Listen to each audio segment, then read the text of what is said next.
Assalamualaikum warahmatullahi wabarakatuh. Waalaikumsalam warahmatullahi wabarakatuh. Wah, ini udah siang masih semangat ya? Semangat. Siang ya? Oke, sebelumnya gimana kabarnya nih kalian? Agak capek, agak ngantuk dan belum pada sarapan juga ya? belum. Sama-sama kayak saya. Di sini kita akan melanjutkan pembelajaran kita. Pertemuan awalnya akan membahas tentang disintegrasi NKRI atau ancaman dari luar untuk merusak NKRI itu sendiri, tahu kan? Nah, sebelum saya mulai nih, ada yang tahu nggak arti dari disintegrasi bangsa itu? Integrasi itu integrasi kan kesatuan. Disintegrasi berarti ketidakkesatuan. Bisa lebih tepatnya lagi, bisa nggak? Apa ya? Disintegrasi, integrasi itu kan intinya kan integrasi itu kan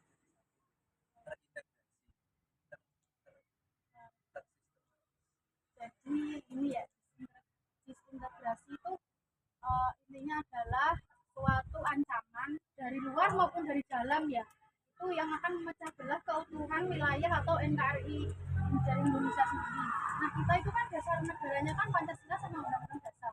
Nah, ancamannya di sini itu bisa merusak kedua ideologi yang ada di Indonesia itu sendiri. Coba kalian bisa nyebutin nggak ancaman-ancaman apa aja yang ada di dalam? Ancaman dalam berarti yang di sering kalian lihat ya, kayak oh ya itu nomor satu. anu itu apa yang itu loh, perang-perang yang suku-suku itu. Oh iya. Ya, Bisa. perang suku. Yang di Papua kemarin. Ya. Kalau itu masuknya di luar ya. Oh, luar. Ya yang dalam negeri dulu. Perang. Ya, perang suku. Perang. Kalau perang suku itu biasanya ada unsur apa nih? Unsur ketidaksamaan suku. Terus Terus sara. Itu kan. Nah, sekarang contoh dari luar negeri sendiri nih. Kan kita dulu pernah ya, bangsa Indonesia pernah dijajah sama Jepang sama Belanda.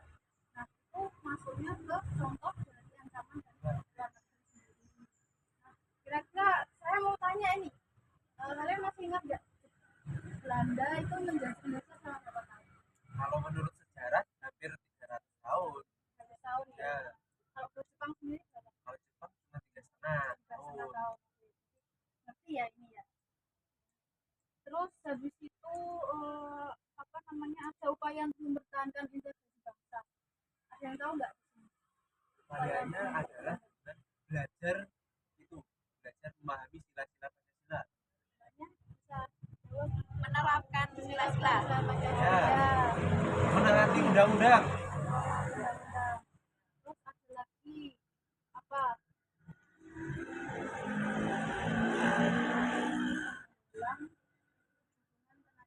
Kita kerjasama sama lembaga-lembaga internasional kayak yang lagi dilakukan sama presiden kita kan, dia lagi berkunjung luar negeri, mungkin itu sebagai salah satu hal untuk mengatasi disintegrasi dengan luar negeri dari luar. Nah, sekarang aku mau tanya, peristiwa apa yang kalian ingat tentang disintegrasi bangsa yang pernah dialami oleh Indonesia, yang paling kalian ingat aja?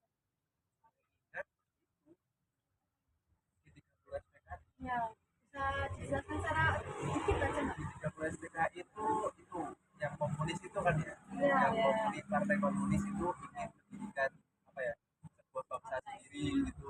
Jadi intinya memberontak dari pemerintahan. Ya, benar sekali ya, itu salah satu contoh besar. Untuk hilangnya lagi itu G30 SPKI itu diprakarsai oleh NIJ Jipa Nusantara IT itu pada tahun 1965 tanggal 30 September. Lalu yang diculik itu 7 jenderal, termasuk salah satu jenderalnya itu yang diculik salah tangkap itu ada Kapten Pierre Tendian. Itu ajudannya Kapten Jenderal Ahana Sution. Nah, itu mereka dimasukkan ke dalam lubang buaya. Sebelumnya itu mereka kan ditanyai ya sama pasukan Cakradindawa. Itu mereka dimasuki rumahnya sama pasukan Cakradindawa, ditanyain, Anda disuruh menghadap presiden gitu ya. Itu kan kalimat yang terkenal ya di internet, seliweran itu. Nah, terus ditembak di dalam rumahnya. Terus juga anaknya Jenderal Ahana Sution itu yang korban. Adik Ahana Sution itu ditembak emblemnya. Nah, terus habis itu ada lagi apa namanya, Andi Aziz ini, siapa yang tahu Andi Aziz? Tahu. Nah ini salah satu apa namanya, orang bawa koran, bisa. Nah sebenarnya dia itu juga seorang perwira TNI ya. Nah dia itu melakukan pemberontakan di pemerintahan di Sulawesi. Lalu yang selanjutnya ada RMS atau Republik Maluku Selatan. Jadi ini RMS ini didirikan untuk mempertahankan diri seperti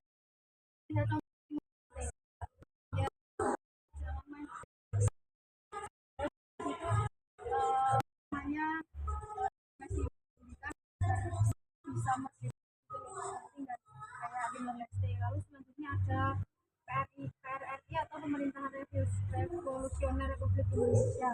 Nah ini didirikan atas ketidakpuasan kebijakan pemerintah pusat yang lebih memihak ke Jawa. Kan kalau di zaman kita ini kayak ada istilah Indonesia itu cuma Jawa sama Bali.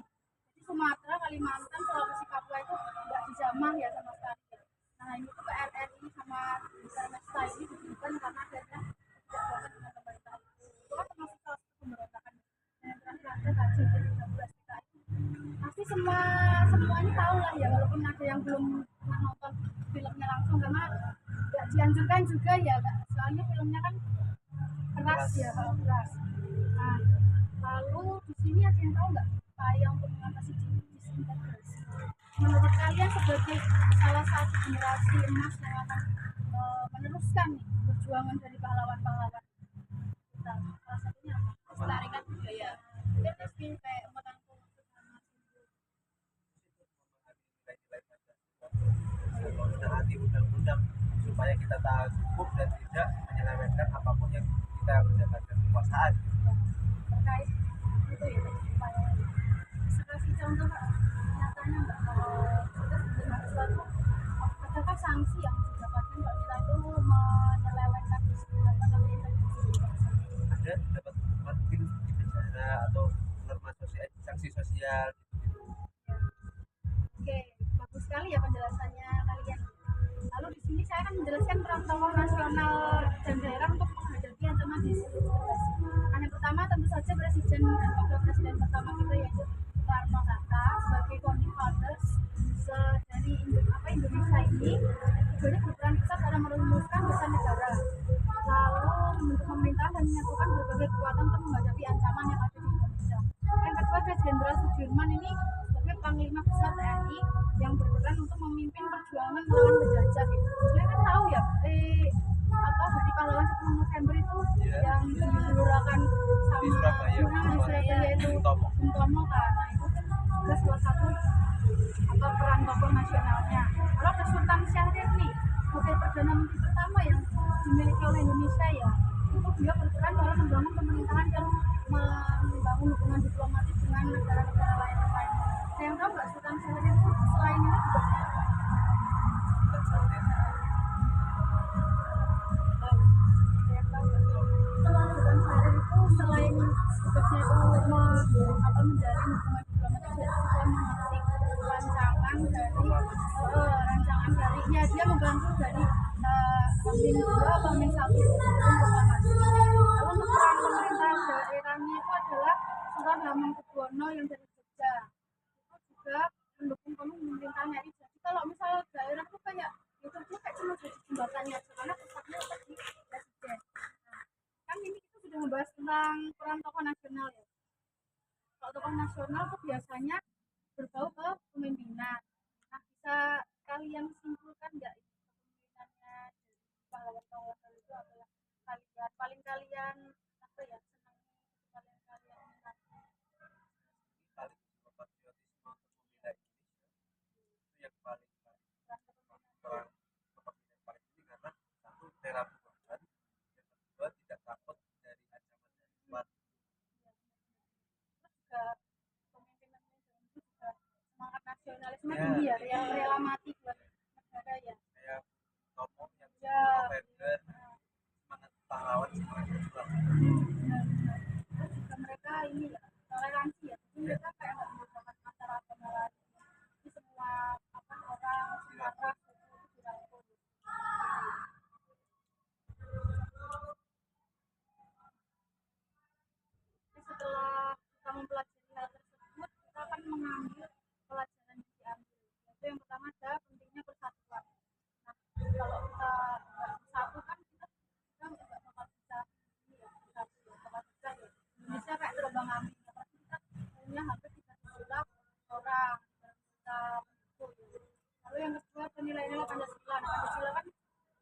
ideologi negara itu harus dijaga karena dari Pancasila dan undang-undang ini Indonesia itu punya prinsip, tidak semua negara itu punya prinsip. Amerika mereka kan punya liberal, kamu mau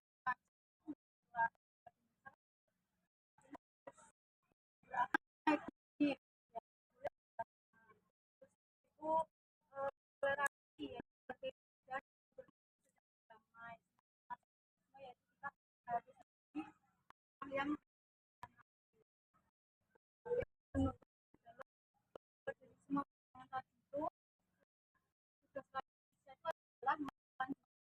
adalah dilakukan oleh pahlawan kita, memahami sejarah perjuangan bangsa, kita dapat menghargai jasa pahlawan dan berkomitmen untuk menjaga keutuhan negara kesatuan Indonesia. Oke, setelah saya kasih ini ya materi sedikit-sedikit, jadi saya akan memberikan kalian soal ya.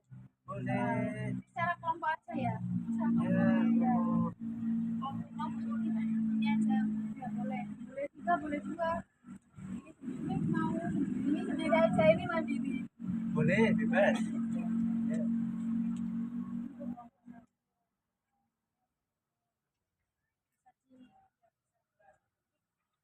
Saya masih keringanan kalau nggak bisa bisa hati ya. Wah, gitu ya. Ya. Nah, ini 15 menit cukup nggak? cukup. Soal. Bentar, ada fosilnya aku biar sampai hilangi.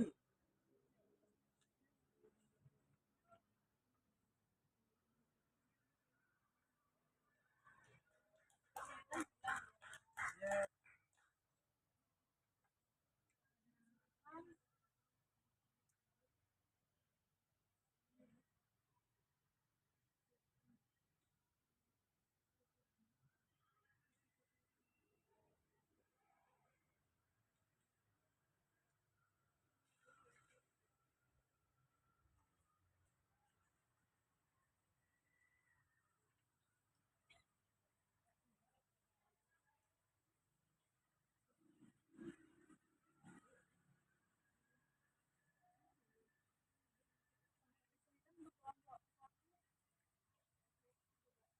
Ya, ini aman aja.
lumayan menjijikan dan lumayan susah.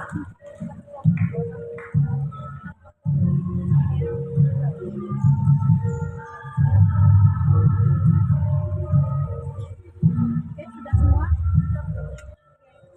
Jadi saya mau bertanya, yang menurut kalian paling susah itu berapa? Hampir semuanya, Saat ini kecuali yang jawaban yang penting beda.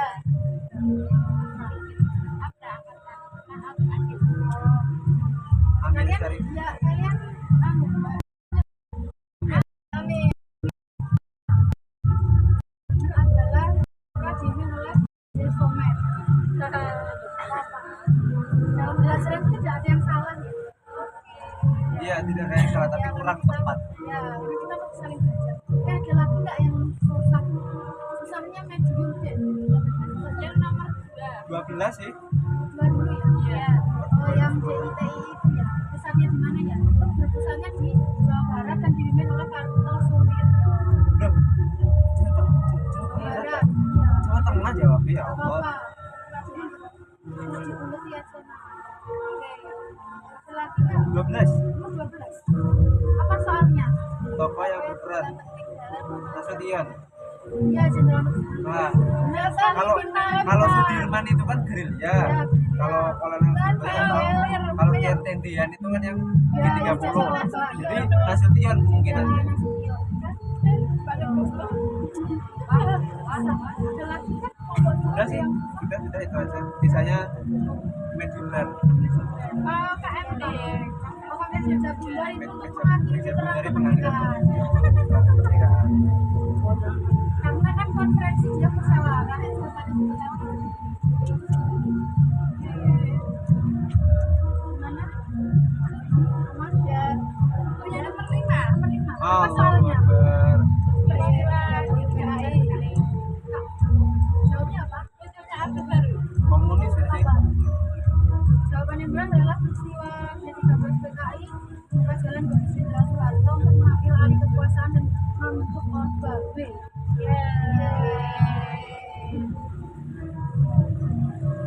Sudah 80.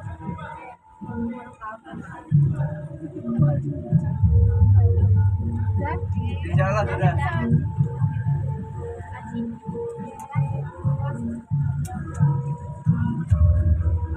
kita akan menyimpulkan lagi ya apa yang sudah kalian kerjakan. Nanti kalian baca nggak di dalam itu ada upaya pemerintahannya itu kalau pendekatan apa aja baca nggak? Kayak pemerintahan. Kayak kamu kasih clue ya kayak politik. Oh, Ada yang masih tadi itu kalau nggak salah ya itu pendekatan pendekatan ya, ras-ras gitu.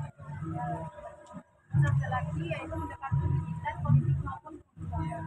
Iya. Sudah bagus ya.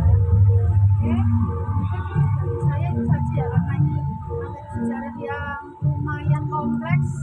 Jadi mungkin kalian agak sedikit pusing juga ya, tapi ini Lumayan. sudah saya sangat-sangat sederhanakan bahwasannya ya daripada materi awalnya. Oke, mungkin pelajaran sejarah dengan materi disintegrasi bangsa untuk hari ini kita cukupkan dan akan dilanjutkan lagi untuk minggu depan. Terima kasih atas partisipasinya serta saya. Kurang lebihnya saya mohon maaf. Assalamualaikum warahmatullahi wabarakatuh. Terima kasih.